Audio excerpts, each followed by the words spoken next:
classrooms may look like that picture on the left, and some of them may not. But what I can tell you is that far too many of our classrooms in the nation look like that, and they shouldn't. Why do they look like that? We are telling kids that they're consumers, right? We're sitting them there and saying we've got the answers, and so therefore they must be consumers. Why aren't we preparing them to be change makers? Why aren't we putting them in positions where they can be the problem solvers and the game changers that we know they are? If we don't provide our students with real problems that they're going to encounter when they leave our schools and instead show them the same problems year after year, we are failing them. So we spend all this time as teachers creating these lovely lesson plans and projects and problems, and we try to have them mirror what real-world problems look like. But I will tell you that the world is full of real-world problems that we are, as adults, are trying to solve ourselves. So why aren't we putting those in front of our students rather than creating false images of those? Because we know that those are the problems that our students are going to be facing when they leave our schools. So why can't we invite them to do that now? I'm going to invite you on a story where I'm going to share with you how we are attempting to change the culture of consumer and try to place our kids in a position where they are actually creators and change makers now. In 2013, we launched the inaugural Council on Innovation, where we invited 18 visionaries and leaders and experts in our community and businesses and in education to our campus. And we partnered them with our faculty and with our students around this question: how might we continue to prepare our students to be globally competitive? And through this day, I don't know how many of you are going to be surprised, but I certainly wasn't. The students were the ones who came up with the key to solving that problem. And it wasn't with an answer, it was with, what if we are actually solving the wrong problem? And it's not about how do we prepare, but actually how do we get our students to be solving those problems now? So a lot of their solutions looked similar to this bridge between real world and school. And what if that were the bridge that we face as students now rather than later?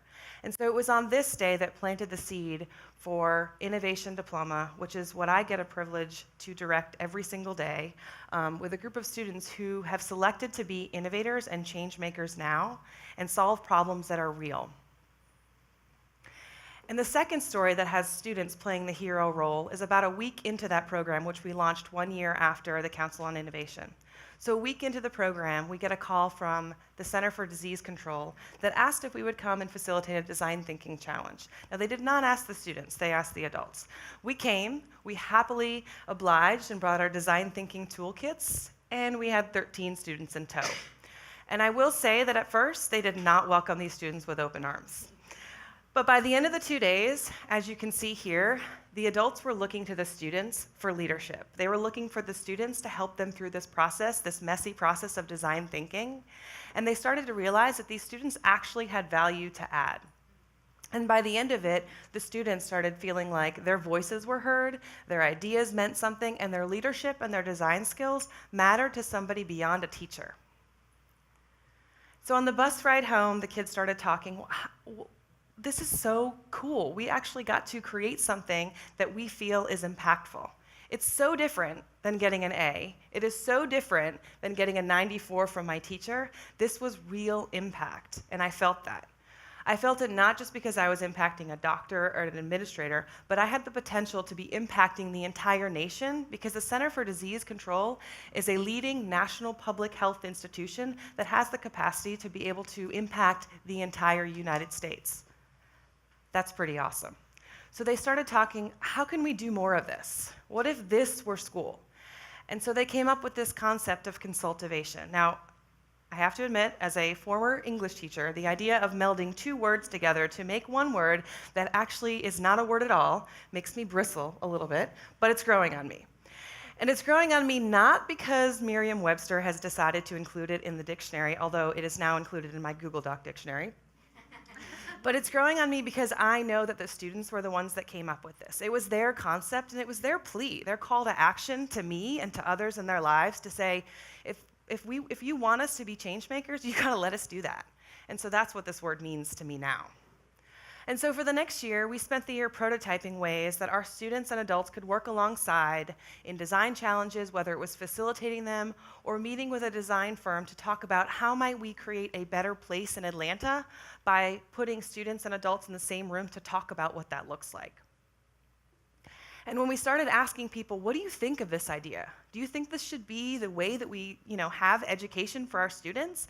And we heard a resounding yes, not just from the students, but from adults as well, because they started to realize that these students had answers that they were unable to come up with. Not in spite of the students, but because of the students, they were able to come up with some solutions that they hadn't even seen before. I can continue this slide deck with so many images like this, where you can see the adults looking to the students for the answers, but I think you get the picture at this point. We are pioneering a new way at Mount Vernon of running school. And we're changing the question that adults are starting to ask our students. And they're not asking, what do you want to be when you grow up? What are you going to do after you graduate? And we're instead hearing questions like, what impact are you creating now? Who are you right now, and what impact are you creating now? And that's pretty powerful. And if we're going to try to do this as a school, I'm actually thinking that we can go bigger. Like, all of us together can go even bigger to change the system of education. And this, for me, is my move. This is what makes me wake up in the morning and come in every day. It's that I know that I get to create the conditions for these kids to work on real problems now that matter. And if we can all work on this together and include the community as part of this solution, I think we're going to actually see not just better prepared kids, but just better kids and better solutions all around. I got a funny story for you guys. So, in the fall of every year, our head of school addresses the entire community to set the tone for the year. And this past fall, I nearly fell out of my seat when I heard our head of school implore the 900 student families that were there to submit their problems to this team of Innovation Diploma students of 25. I literally grabbed the person sitting next to me, sorry TJ, and was like, what just happened? Now, yes, we had concepted consultivations. We knew we wanted to go bigger. We had already come up with this idea of a design brief, but that's all it was. It was a concept and it was an idea. But now looking back on it, I realized that Dr. Jacobson was my call to action. It was in that moment that I realized that I should launch a prototype into the world and just see if it worked. And so we did. And a couple of weeks later, we got a call from Mr. Garrison of S.J. Collins Enterprises, who's also a parent in our community. And he was in the process of building a high-end retail space in a nearby town called Chamblee, and he wanted our students to work on the concept of the pocket park that's part of this larger complex. And so we agreed. I am not an architect. I know nothing about it, but we agreed and we were all in. And a couple of weeks into it, the kids decided that they needed to pitch their initial concepts to Mr. Garrison. Now, I knew that they were nowhere near coming up with final solutions, nor were they close to being able to articulate a coherent presentation to this man. However, I still agreed and said, yeah, let's call him in. And so he came in, and I remember actually walking into the room, the ready room, to see how the kids were faring, because I knew that they were about to present to their client, right? And I walked in, and most of them were on their cell phones, looking apathetic and listless, not really ready to present anything other than my project, just my school project. So I shut the door. Choice words were made. I walked away. The door was closed. I walked away, and to find Mr. Garrison, and I said, I know what these kids need right now. What they need is your honest and critical feedback. I want you to be honest with them, because I've been giving them this feedback, and it's not sticking. And what they need to know is that this is not going to meet industry standards, and they need to hear that from you. And they did. And after that, there were some tears, there was some frustration. And one of the kids, I remember saying, wow, I get it. This isn't a school project. We're going to know if we succeed if this man decides to implement our solution. We're going to know if we fail if he's like, nice job, guys. Try again. Right? And that's different than getting an A. That's different than getting an F. That's a totally different feeling that they were not used to. And so months passed, and they turned a corner. They started coming in on days off. They started to learn a new tool that was acceptable in the industry called SketchUp that I still don't know anything about. And they created some concepts that impressed Mr. Garrison, that impressed his landscape architect so much that they're actually going to implement this solution. And in fact, we recently got some emails with the newest renderings that look identical to what our students created. And to top it all off, just this past week, they've erected a billboard on site that in part reads #ThankYouIDiploma. That's not a refrigerator, and it's not an A, and in fact, I think that's way better, right?